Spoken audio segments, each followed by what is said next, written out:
नहीं तो नया साल के मुबारक दे ले लो या नहीं अहाँ के अभी हम नमस्कार करे ले लो या पता है अहाँ के कल हमारे साथ ये घटना भेल है। शुरू में मैथिली ई ला के बाजलहुँ ताकि मिथिला के छी। अब हम बात करे छी अपन चैनल के। एक चैनल के हम शुरुआत केलहुँ रहे धराधर न्यूज।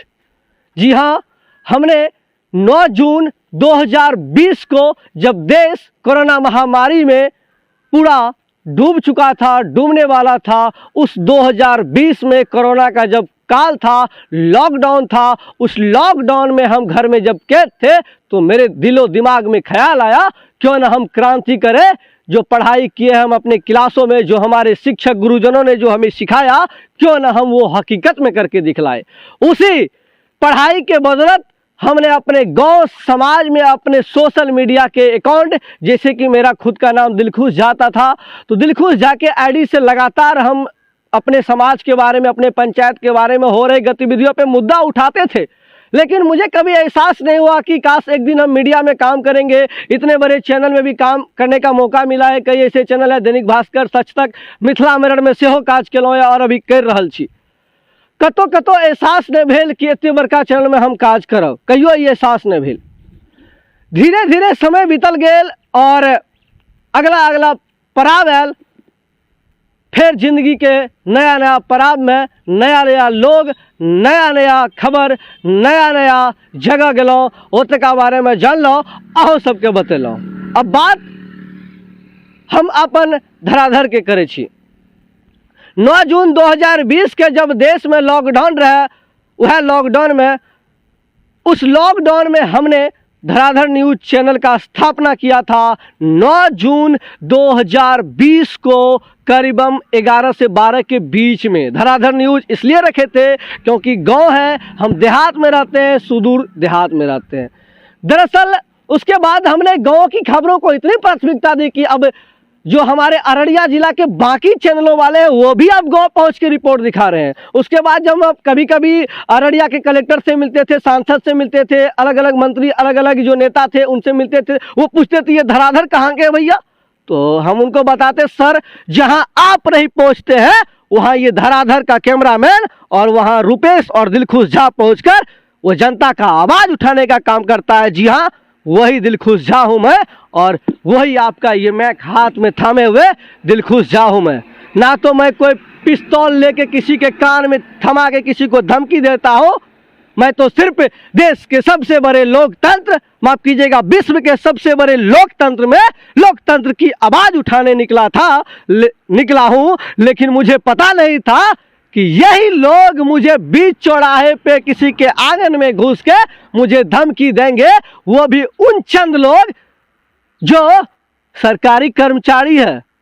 कल का तो घटना आपको पता होगा, कल का घटना सबको पता है। अररिया के कलेक्टर को पता है, अररिया के एसपी को पता है, भरगमा के थाना प्रभारी को पता है, रानीगंज थाना प्रभारी को पता है और आप सभी दर्शक को पता है। धराधर न्यूज के जितने भी दर्शक हैं उनको पता है, अररिया के सांसद को पता है, मेरे सोशल मीडिया के सभी फैंस को पता है। लेकिन किसी ने ज्यादा आवाज नहीं उठाया। मात्र 3 से 4, 5 से 10 ऐसे युवा है जो मेरे साथ खड़ा हुआ। लेकिन बाकी जो युवा है 21 साल से 25 साल के बीच के जो युवा है उनमें से एक भी युवा मेरे साथ खड़ा नहीं हुआ। 25 साल से ऊपर के 5 से 10 ऐसे युवा थे जो मेरे साथ खड़ा हुआ है। क्या कहते हैं आप, विश्व का सबसे बड़ा देश जो भारत को कहा जाता है लोकतंत्र में, और विश्व के जनसंख्या के मामले में भारत को दूसरा देश कहा जाता है, उसी देश में सबसे ज्यादा युवा रहता है। 65% जिस देश में युवा रहेगा भैया, उस देश के युवा की आवाज नहीं उठाएगा, वो भी तब जब एक युवा पत्रकार पर जानलेवा हमला किया जाए। किसी गांव में जहां हम पहुंच कर रिपोर्टिंग करते हैं, वहां के अगर हम पहुंच थे तो वहां पे मेरा अतिथि देवो भव को भूलकर उस गांव वाले ने मेरे साथ जो किया, हम उनके साथ उस तरह का बर्ताव नहीं किए। हमने प्रशासन का साथ दिया। जब भरगमा वीडियो को हम फोन किए ममता कुमारी को, मेरे पास कॉल रिकॉर्ड है सारा। जब हम कॉल किए भरगमा वीडियो ममता कुमारी को, वो कहती है दिलखुश कहाँ हो, तो हम बोलते हैं जयनगर में है, तो थाना में जाके आवेदन करो जल्दी से। हम बोले हम मेरी जान चली जाएगी तो थाना में कैसे पहुंचूंगा, बाहर निकलूंगा तो नहीं, जाके थाना में आवेदन दो, मैं अभी अररिया में हूं। अब बताइए भैया, घर से बाहर निकलते 10 लोग 20 लोग थे, मारते, मान लीजिए उनके पास बंदूक नहीं था, धमकियां जरूर दी, 10-20 लोग और एक एक मुक्का को मारेंगे आपको तो जरूर मर जाइएगा, वो भी इस जार के मास में। वो जार जे जार के लिए बिहार हर बेर मरई है, दिसंबर जनवरी के जार। वो जार में सुतल नहीं छी दिन से लेकर रात। वैसे तो कभी भी सोते नहीं है, दिन हो या रात हो, ये मीडिया आपका आवाज उठाता है। क्या वो मीडिया, वो जयनगर पंचायत, बता दें आपको, बिहार पंचायत चुनाव में अगर कोई अररिया का मीडिया होगा, चाहे वो एबीपी न्यूज, जी न्यूज, नेशनल मीडिया, कोई भी यहाँ के स्थानीय रिपोर्टर होगा, जितना काम धराधर ने भार्गवा पंचायत में पहले फेज में जो चुनाव हुआ अररिया जिला में, जितना धराधर न्यूज ने किया उतना शायद ही कोई मीडिया किया होगा। आज चैलेंज देते हैं हम, 20 पंचायत था भार्गवा में, 20 पंचायत पहुंचे थे, हर गांव हर गली से हर चौक चौराहे पे जाके ग्राउंड जीरो पे रिपोर्टिंग किए थे।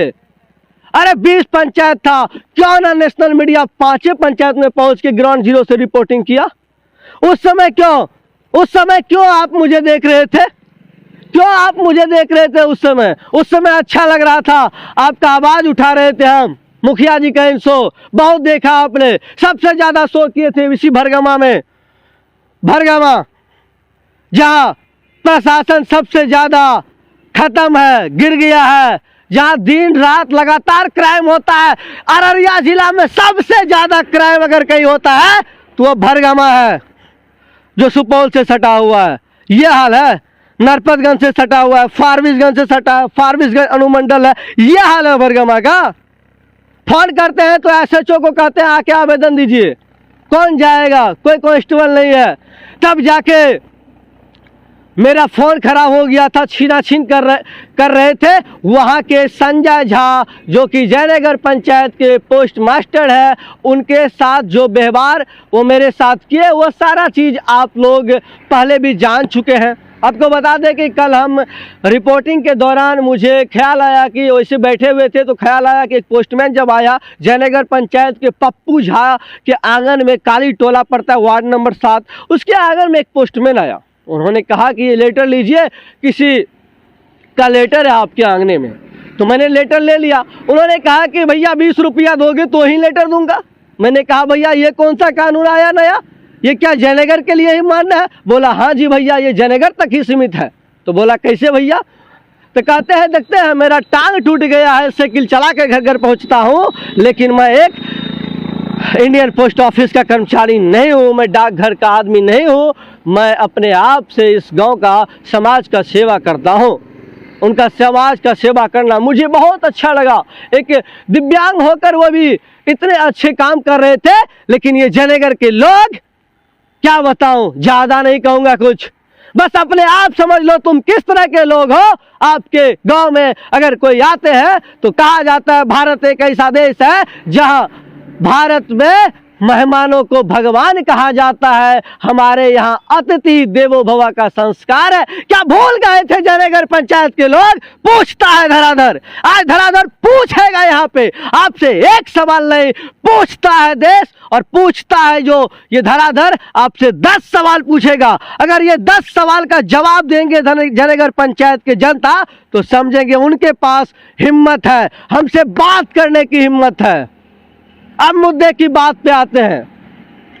कल हम जब कलेक्टर को फोन लगाए, कल आपको बता दें कि यहाँ पे एसपी का तबादला हुआ था, हृदयकांत सर का तबादला होना था, उसको लेकर एसपी कल ज़्यादा व्यस्त थे। एसपी को फोन, एसपी ज़्यादा व्यस्त थे, एसपी का तो तबादला ही हो जाता, डीएम ज़्यादा व्यस्त थे जो डिस्ट्रिक्ट कलेक्टर होते हैं। जब हमने डिस्ट्रिक्ट कलेक्टर को कॉल किया, उन्होंने कॉल रिसीव भी कर लिया। बताइए क्या बात है? मैंने कहा सर मुझ पे जानलेवा हमला किया जाता है और मुझे बचाइए। तो कहाँ से बात कर रहे हैं, सारा चीज़ बताए। आप थाना जाइए, आवेदन दीजिए, देख लेंगे। बोले सर थाना कैसे जाएंगे, मर जाऊंगा, आप भी जिम्मेदार होंगे। जैसे ही बोलते हैं मैंने कॉल रिकॉर्डिंग चालू किया था और मेरा फ़ोन ऐसा था कि अगर हम कॉल रिकॉर्डिंग चालू करते हैं तो सामने वाले को पता चल जाता है, और डीएम साहब ने तुरंत कॉल को कर दिया कट। फिर मैंने फोन लगाया, बोला सर अगर मैं कहीं ना कहीं मर गया तो आप भी जिम्मेदार होंगे, कहीं ना कहीं अररिया का कलेक्टर भी इसमें जिम्मेदार होगा। तब जाके वो मेरी बात सुनी, बोले कि आप कौन बोल रहे हैं? मैंने बताया सर दिलखुश धराधर वाले। अच्छा अच्छा, आप है तो सुनिए ना, आप एसपी के ऑफिस में फ़ोन लगाइए। अभी एसपी भी आपसे बात नहीं करेंगे, तो आप जो डिस्ट्रिक्ट एसपी है ऑफिस है वहाँ पे कंट्रोल रूम में कॉल कीजिए। कंट्रोल रूम में हमने जब कॉल किया तो वहाँ पे एक शख्स थे जो बहुत ही एक अच्छे ईमानदार शख्स कह लीजिए, क्योंकि जब कॉल सेंटर पे कोई बैठते हैं वो ज़्यादा किसी के सुनते नहीं है, लेकिन कल भोले बाबा साक्षात उन पे थे। उन्होंने मेरी सारी बात सुनी, सारा शिकायत सुना, मेरा नाम पता मेरा मोबाइल नंबर लिया। उसके बाद तुरंत वो बोला कि 15 मिनट के अंदर आपके नज़दीक में पुलिस खड़ा होगी। जी हाँ, आखिरकार वही हुआ। उन्होंने भरगामा पुलिस को फ़ोन किया, 15 मिनट के अंदर वहाँ पे 2 कांस्टेबल पूछा और उन्होंने मुझसे पूछा कि क्या इस तरह कर रहे हैं झाजी होके, झाजी का गलत कर रहे हैं। मैंने कहा भैया इसमें जात की बात कहाँ से आ गई, क्या बात है, अगर आप ब्राह्मण हैं तो गलत कीजिएगा तो छोड़ दूंगा। मैंने कहा अगर आप यादव होते, आप मुसलमान होते तो मैं इस सवाल नहीं उठाता।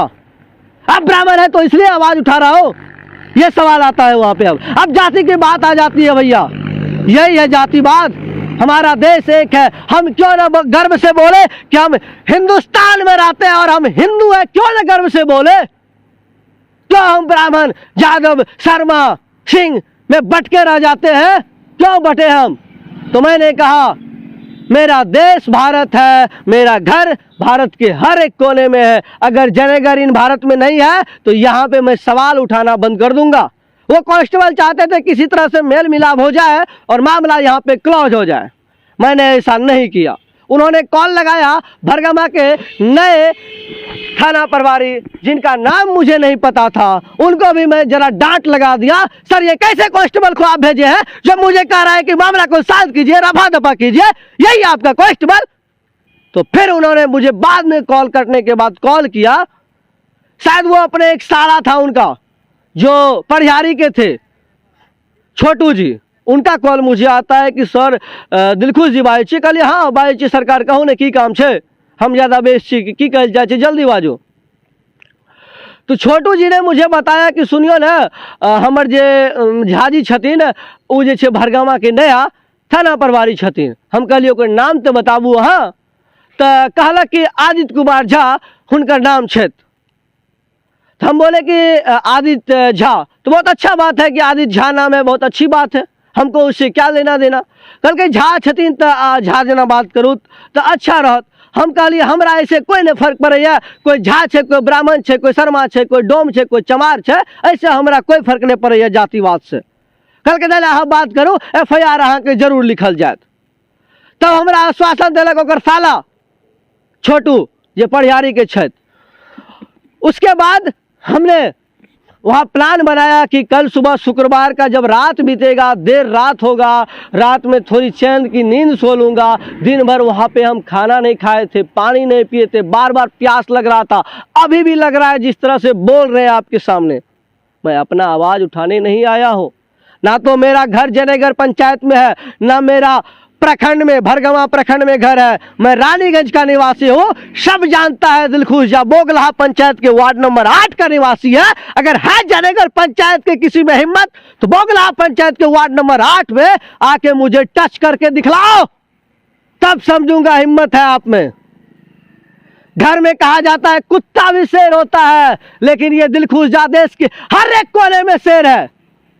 चाहे मुंबई का NCB दफ्तर हो, हमारा कैमरा पर्सन रुपेश और हम वहाँ भी तैयार रहते हैं। चाहे मधुबनी दरभंगा हो, चाहे पूर्णिया अररिया हो, सुपौल सहरसा मधेपुरा, अलग अलग जगह पर खड़ा भए के होता शेर जना दहाड़े छी, वह दिलखुश झा छे। ओकरा पता नहीं रहे शायद कल।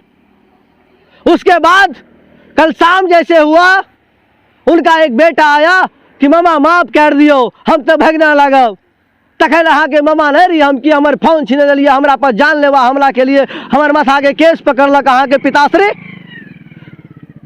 हुनका तखन पता नहीं रहे शायद ई बात कहलक, लेकिन एक बात के यो धमकी दिलक हमरा कि अहाँ के जे जीजाजी लागत ओकर जमीन दफरेने है कुछ डिसमिल, ओकरा किया ने कब्जा करलो अगर बड़का मीडिया छिए तो हम कहलो कि हमरा कोनो व्यक्तिगत जमीन से लेना देना नहीं है। अगर यह सरकारी मैटर रहता है तो उखाड़ के दिखा देब अहाँ के, और यो चैलेंज दे छी, वो जमीन अगर संटू झा पप्पू झा सरकारी कह देते तो ओकरा हाटे पड़ते, लिख के दे दे छी अखना हम। और ऑन कैमरा हटना पड़ेगा उनको, ये हम बता दिए आज ऑन कैमरा। चलिए अब मुद्दे की बात करते, क्या हुआ था मेरे साथ ये सब आप जान चुके हैं। उसके बाद वहाँ के एक निवासी भवेश झा, जो मेरा चाचा लगेंगे, यानी कि वो मेरे दादा के सार का लड़का लगेगा। तो मेरा दादा का भी रिलेशन वहीं पे शादी हुआ है दादा का। मेरी 2 बहन की शादी जयनगर में हुआ था। जयनगर से काफ़ी लगाव है। जयनगर में काली मंदिर है, माता की दरबार, हर साल दीपावली में जाता हूँ। 9 दिन नवा होता है, बहुत अच्छा लगता है जयनगर गांव के जब ग्रामीण इतने अच्छे भव्य आयोजन करते हैं। लेकिन कल मुझे जयनगर के एक भी मर्द अच्छा नहीं दिखा, एक भी मर्द लायक नहीं दिखा, क्योंकि जो 200 के भीड़ में मर्द खड़ा था वो सिर्फ मेरा ड्रामा देख रहा था। दिलखुश झा को कब थोपी लगे वो ये भूल गया था। ये वही दिलखुश है जो उस गांव में घुस के मुखिया जी का इंशो किया था और जयनगर में हर साल वहां का रिपोर्ट दिखाता है मंदिर का। भूल गया था उस समय ये दिलखुश झा, शायद है ही नहीं। चलिए अब मुद्दे की बात करते हैं। हमारे ही गाँव के शिवेका झा को फ़ोन गया। शिवेका झा जो कि हमारे गाँव के चाचा लगेंगे, उनको संजय झा के द्वारा कॉल गया कि दिलखुश झा कौन है, उनको समझा लीजिए, हम बहुत पैसे वाले हैं। उसके बाद मुझे कॉल आया घर से दादाजी का। दादाजी कहते हैं क्या करते हो जयनगर में, घर आओ। शिवेका झा के पास फोन आया था, ऐसे ऐसे मैटर हमको भी बताया।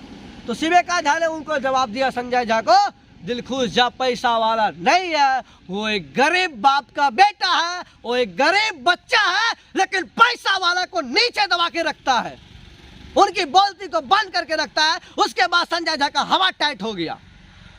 रात में जब भवेश झा मिलने आए, उसी टाइम उसी समय अररिया सांसद प्रदीप कुमार सिंह जी से 3 बार बातचीत हुई। उन्होंने कहा अररिया में किसको हिम्मत हो गया वो आपको चैलेंज देगा, आपको धमकी देगा। ये बात सुनने के बाद भवेश झा भी वहाँ से हमसे मिलने के बाद चला गया। ये मैटर हुआ।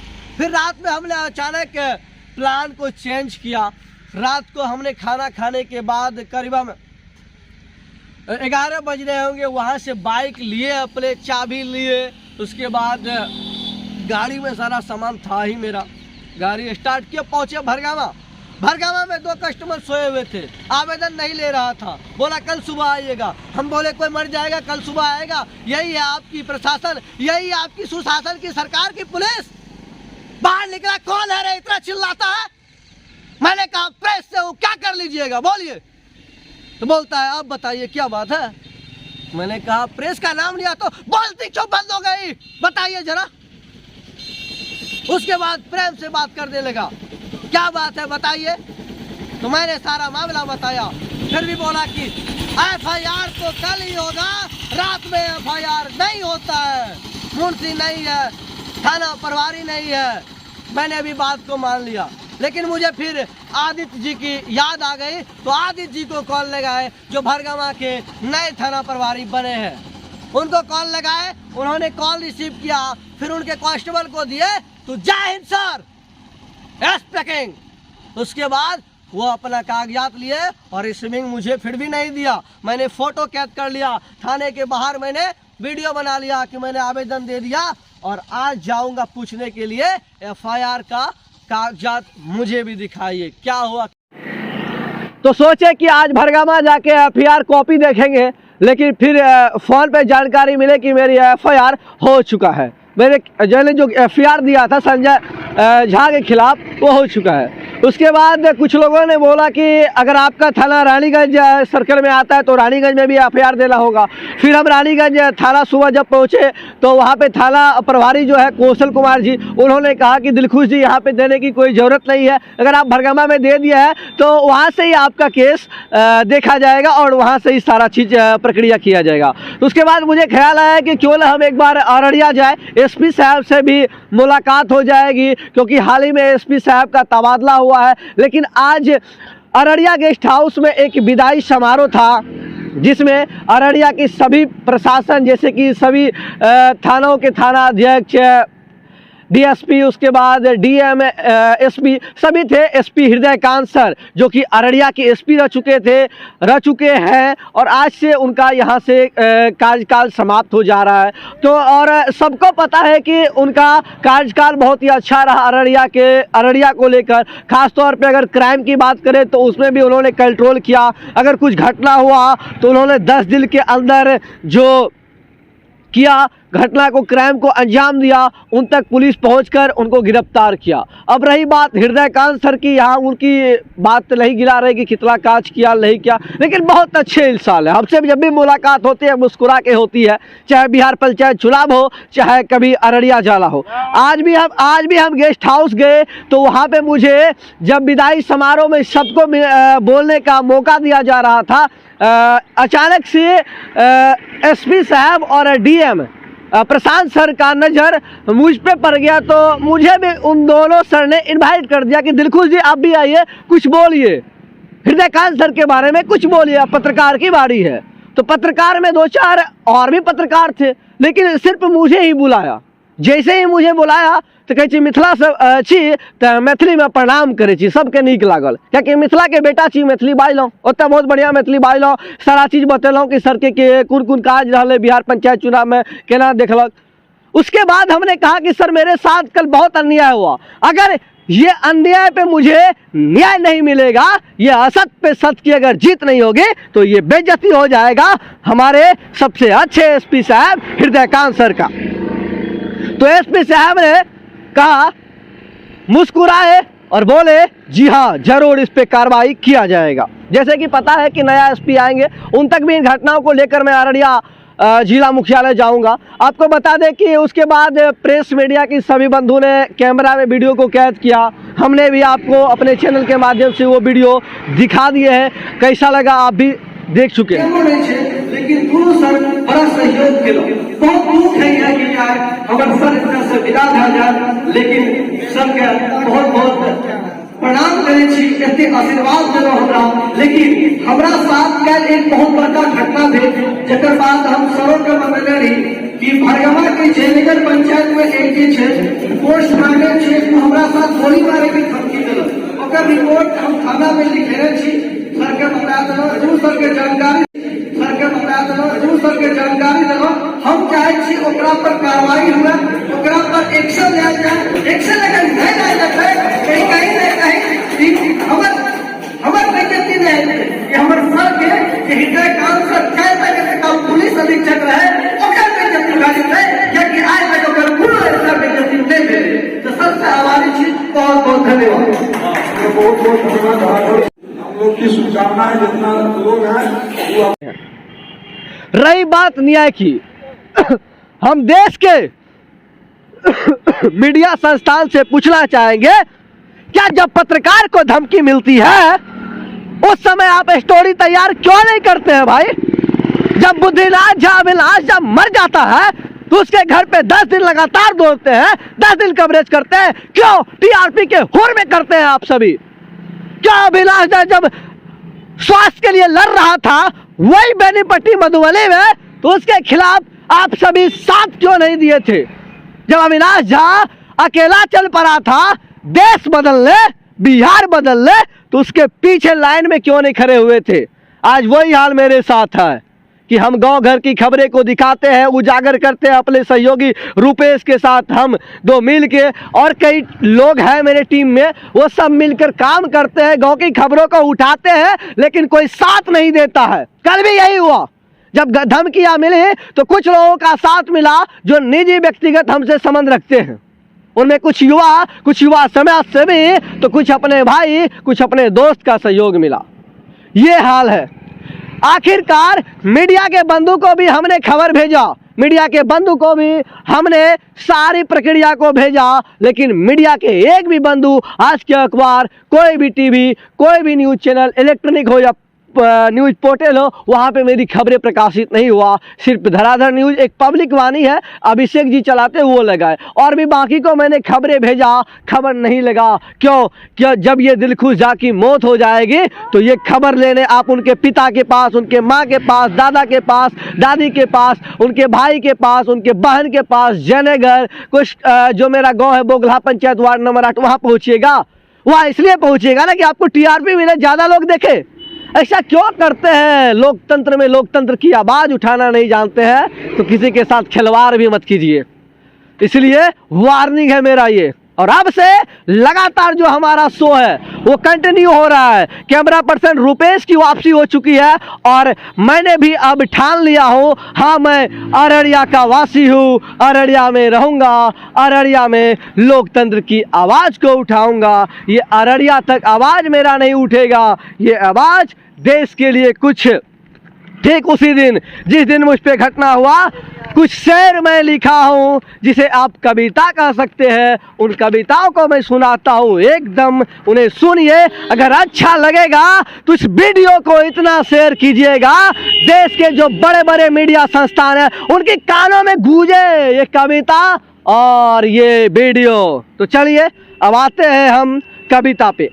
कविता मैंने लिखा है, 21 साल के भारत के युवा हम, 21 साल के भारत के युवा हम, हाँ युवा जोश के साथ।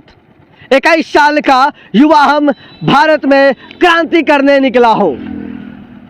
दूसरा है, विश्व के सबसे बड़ा लोकतंत्र में लोकतंत्र की आवाज़ उठाने निकला हूँ। विश्व का जो सबसे बड़ा लोकतंत्र भारत है उसमें आवाज़ उठाने निकला हूँ। हाँ हम भारत के युवा क्रांतिकारी करने निकला हूँ। लोकतंत्र में लोकहित के साथ लोकतंत्र की आवाज़ उठाने निकला हूँ। हाँ भारत के युवा क्रांति करने निकला हूँ। और उसके बाद है तीसरा, लोकतंत्र में लोकहित के साथ लोकतंत्र की आवाज़ उठाने निकला हूँ। हाँ हम भारत के युवा बहुत क्रांतिकारी करने निकला हूँ।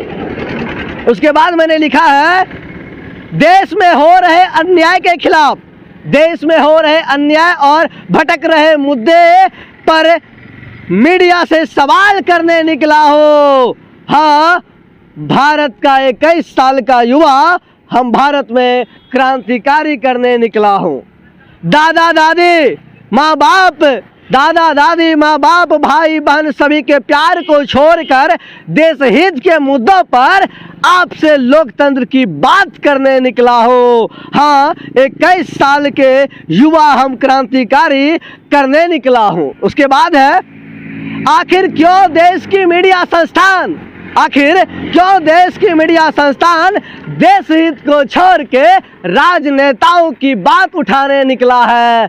हाँ 21 साल का भारत का युवा, हम बहुत क्रांति करने निकला हूँ। हाँ 21 साल का मैं दिलखुश युवा भारत में बहुत क्रांति करने निकला हूँ। ये एक दिलखुश झा नहीं है, मेरे साथ कईयों खड़ा होंगे। आप ना सही, आपके बेटा सही, आपके भाई सही, आपके दोस्त सही, आपके अलग अलग राज्यों के अलग अलग लोग सही, वो आपके मेरे साथ खड़ा हो जाए, बस मेरा यही इच्छा है। हाँ 21 साल का उन सभी भारत के युवा को कहना चाहता हूँ, घर से बाहर निकलिए और क्रांति कीजिए, उन मुद्दों पे सवाल कीजिए। आपके पास सबसे बड़ा हथियार है, दुनिया का सबसे बड़ा मीडिया आपके हाथ में, आपका मोबाइल फोन, आपका फेसबुक, उससे बड़ा है ट्विटर। ट्विटर यूज करना जरूरी है सोशल मीडिया के दौर में। इंस्टाग्राम, ये दौर आया है, इस दौर में भाग पड़िए और गांव गलियाले में हो रहे अन्याय के खिलाफ सवाल उठाइए। मेरे साथ कंधों से खात, मेरे साथ कंधों पे कंधे दीजिए। हाँ भारत के युवा हम 21 साल के भारत में बहुत क्रांतिकारी करने निकला हूँ। सहयोगी रुपेश के साथ दिलखुश झा, अररिया, धराधर न्यूज।